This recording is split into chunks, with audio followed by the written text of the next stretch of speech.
नमस्कार, मी अमृता आकाश. आरोग्यम धन संपदामध्ये आपलं स्वागत. आज आपण मूळव्याधीवर आधुनिक उपचार याविषयी माहिती घेणार आहोत आणि आपल्याला मार्गदर्शन करण्यासाठी आपल्या सोबत आहेत डॉक्टर संदीप अग्रवाल. डॉक्टर, कार्यक्रमात आपलं स्वागत. नमस्कार.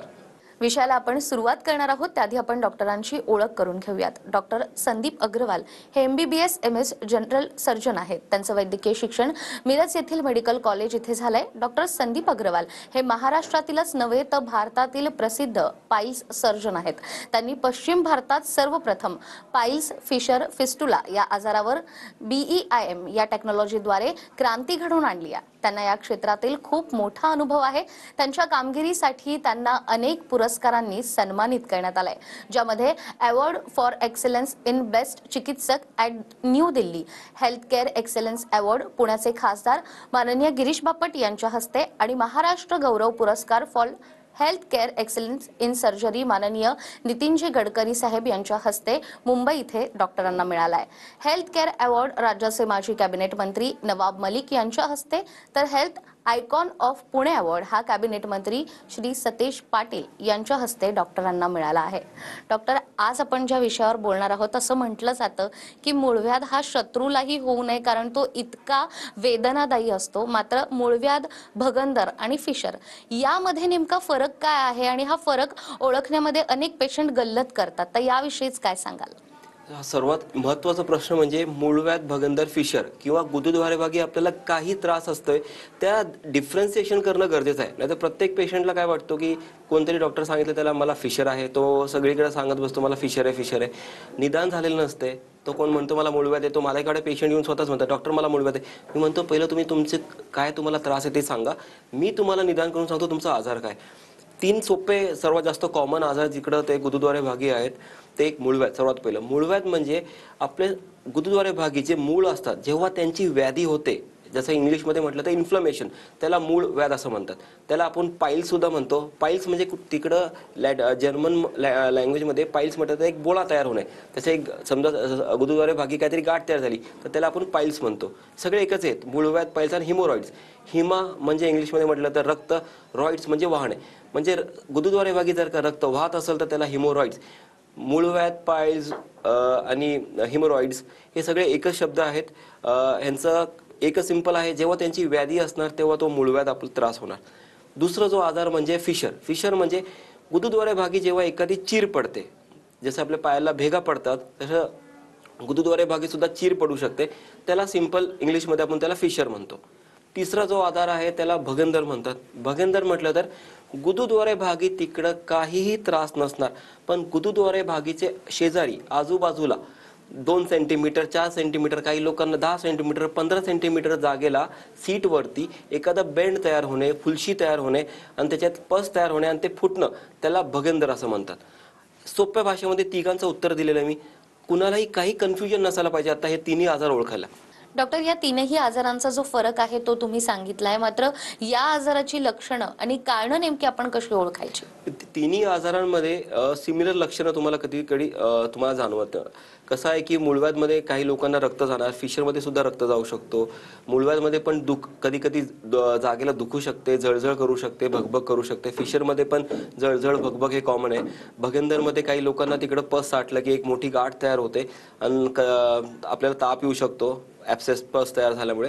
तर लक्षणं आहेत की कॉमन लक्षणं आहेत की गुदद्वारे भागी रक्त पडणे, जळजळ करणे, भगभग होणे, एक्सेसिव्ह प्रमाणात पोट साफ नाही होणे, एक्सेसिव्ह प्रमाणात स्ट्रेनिंग, कॉन्स्टिपेशन जास्त, बद्धकोष्ठता ज्याला म्हणतो, बद्धकोष्ठता निर्माण होते आणि शौचास गेल्यानंतर इझिली शौच त्यागता येत नाही, एक्सेसिव्ह जोर लावावं लागते. हे कॉमन लक्षणं आहेत ह्याच्या हे तिन्ही आजारांमध्ये. पण ह्यांचं डिफरन्सिएशन आजार काय आहे हे ओळखणं फार गरजेचं आहे. जर का आजारच व्यवस्थित ओळखता नाही आलं तर ट्रीटमेंट पूर्णपणे बरं होणार नाही पेशंट. मग तो कधी फिशरची ट्रीटमेंट घेऊन येतो माझ्याकडे म्हणतो की मी मूळव्याध मला झालंय, आता कोण म्हणतं मूळव्याधची ट्रीटमेंट घेऊन आलो आता फिशर झालंय. असं काही ना काही कुठं पेशंट फिरत राहणार. पण आपल्याला योग्य निदान करून त्याचा उपचार करणं हा हेतू असायला पाहिजे. अगदीच. खरं तर हा आजार झाल्यानंतर वेगवेगळ्या प्रकारे औषधोपचार केला जातो आणि रुग्ण अगदी त्रस्त असतात, कारण प्रचंड वेदनादायी असा हा आजार आहे. मात्र मूळव्याध, भगंदर आणि फिशर न होण्यासाठी देखील काही उपाय असतात का? आणि ते उपाय असतील तर आम्हाला सांगा. आता ह्यांचं व्हायचं जो कारण आहे तेच जर का आपल्याला टाळता आलं तर ते होणार नाही. सिंपल आहे, जसं की शरीराची रिक्वायरमेंट आहे 4 लिटर पाणी कमीत कमी प्यायला पाहिजे. डेली फिजिकल ॲक्टिव्हिटी म्हटलं तर 4 किलोमीटर चालायला पाहिजे.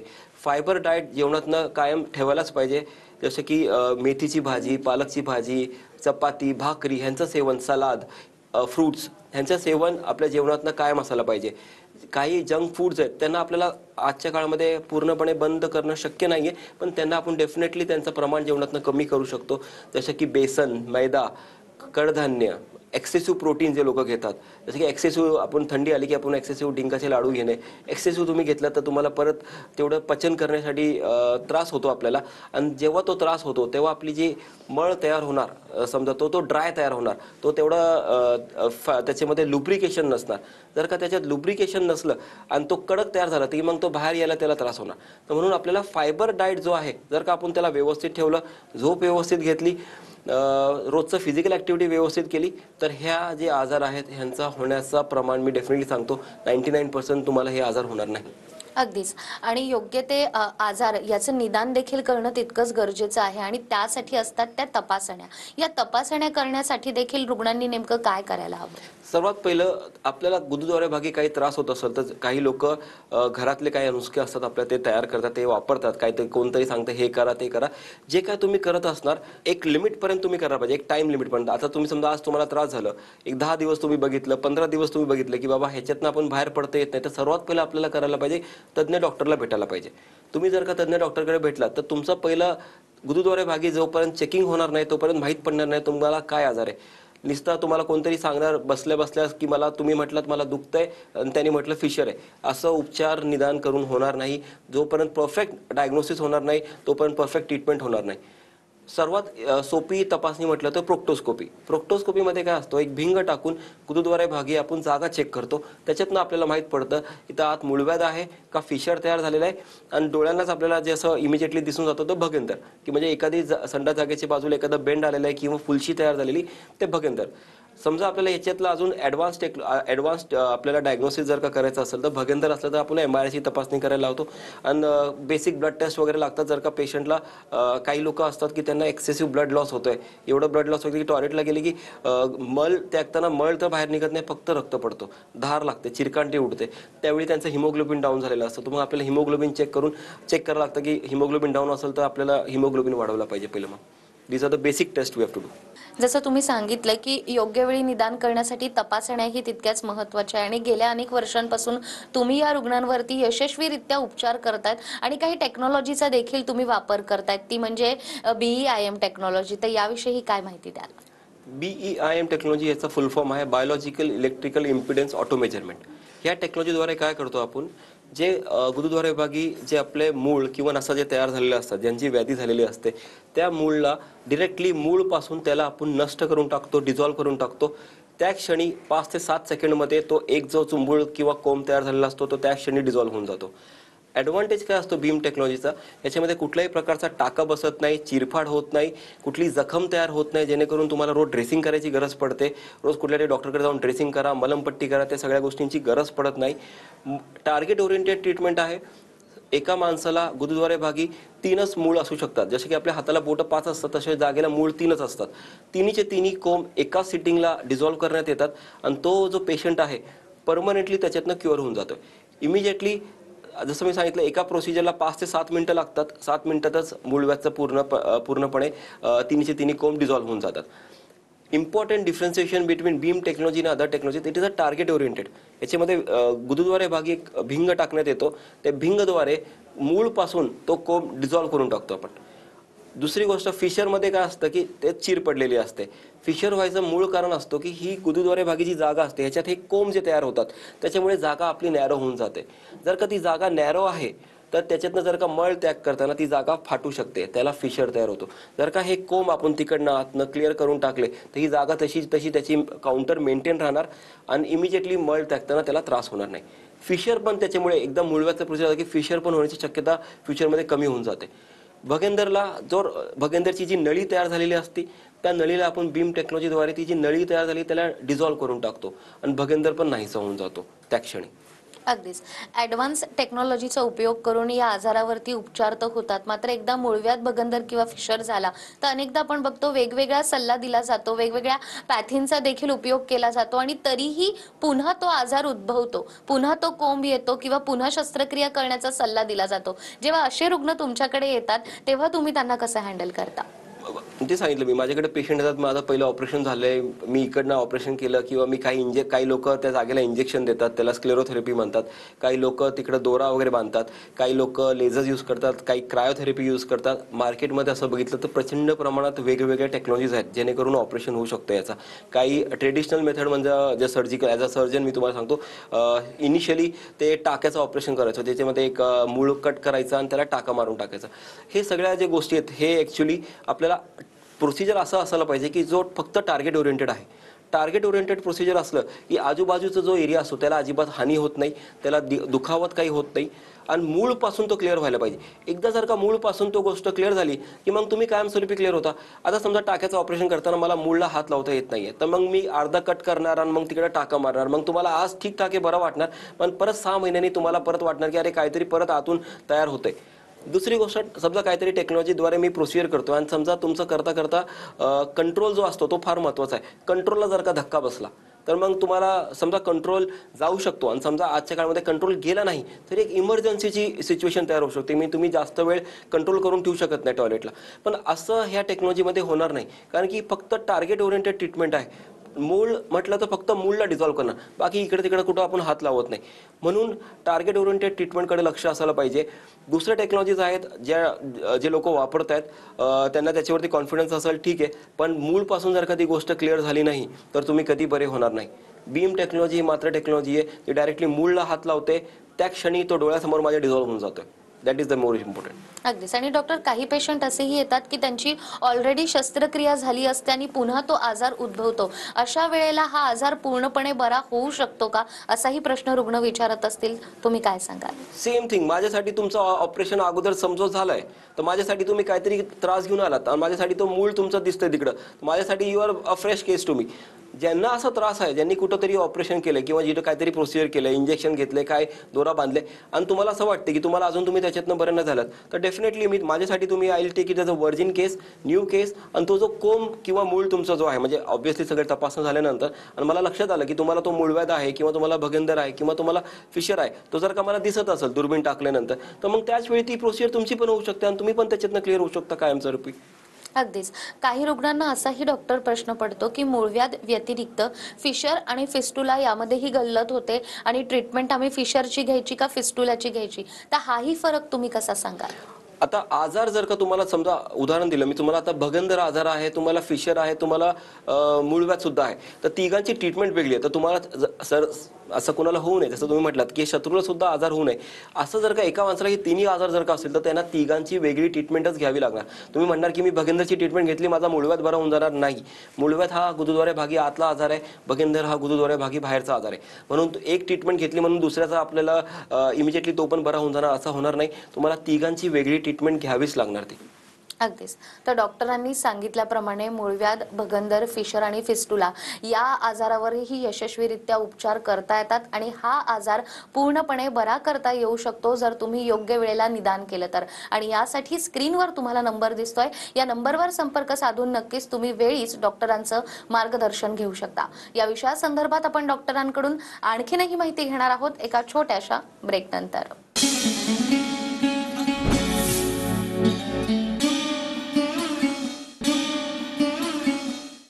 ब्रेक नंतर पुन्हा एकदा आरोग्यम धनसंपदामध्ये आपलं स्वागत. आरोग्यम धनसंपदामध्ये आज आपल्या सोबत आहेत डॉक्टर संदीप अग्रवाल. डॉक्टर, ब्रेकवर जाण्यापूर्वी जसं तुम्ही मूळव्याध, भगंदर, फिशर, फिस्टुला यामधला फरक सांगितला आणि ट्रीटमेंटही सांगितली, मात्र असेही रुग्ण असतात ज्यांची बायपास झालेली असते, त्यांना डायबिटीस असतं किंवा बीपीचा त्रास असतो आणि कुठेतरी ते ऑपरेशन किंवा या उपचाराला घाबरतात. अशा रुग्णांना तुम्ही काय सांगाल? एकदम सर्वात सुंदर प्रश्न आहे हा. जसं मी सांगितलं की हा टेक्नॉलॉजीमध्ये मला एक प्रोसिजर करायला हार्डली 7 मिनिटं लागतात आणि हा प्रोसिजर आपण सॅडल अनेस्थेशियामध्ये करतो, म्हणजे भूल देऊन करतो. म्हणून करताना पेशंटला काहीही त्रास होत नाही आणि बेशुद्ध करत नाही, त्याला कमरेखाली फक्त त्याची भूल असते. आता मेजर कॉम्प्लिकेशन्स म्हणजे आता समजा एखाद्या पेशंटला डायबिटीज आहे. आता तुम्हाला माहिती आहे डायबिटीज म्हटलं की जखम भरत नाही. आता ह्याच्यात जखमच होत नाही म्हणून तुम्हाला जखम भरायची गरज नाही. इथं आपल्याला ड्रेसिंग करायची नाही आहे, टाके नसणार आहे, तर त्याच्यात अर्थ आहे डायबिटीसच्या पेशंटला हे वरदान आहे. जिथे मध्ये पास होणार नाही, ॲक्सेस तयार होणार नाही. आता काही पेशंट आहेत माझ्याकडे येतात की त्यांना म्हणतात की आमचं वय आता 80 आहे, आता आमचं वय 85 आहे, आता आम्ही कसं करावं, प्रोसिजरला जावं का नाही.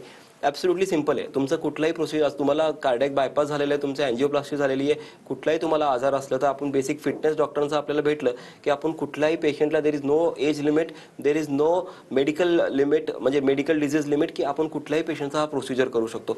तो कुणालाही घाबरायची गरज नाही आहे. हा आजार आपण जेवढा सहन करणार तो तेवढा वाढत जाणार.